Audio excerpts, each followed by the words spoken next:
నేను రొయ్యల కూర వండుతున్నా ఫ్రెండ్స్. చూడండి, బొంబాయి రొయ్యలు వేయించి మంచిగా ఉప్పు వేసి ఒక 2-3 నిమిషాలు నానబెట్టి మంచిగా 2-3 సార్లు కడిగి అల్లం వెల్లుల్లి పేస్టు, ఉల్లిగడ్డ, కలియామాకు ఇవన్నీ తాలిపేసి తర్వాత కొంచెం అయినాక కారం వేసి తర్వాత చింతపులుసు వేయాలి. సూపర్ ఉంటుంది.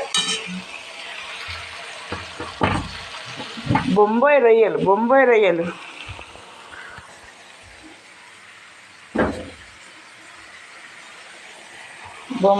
చూడండి ఎంత సూపర్ ఉన్నాయి. మీరు కూడా వండుకోండి.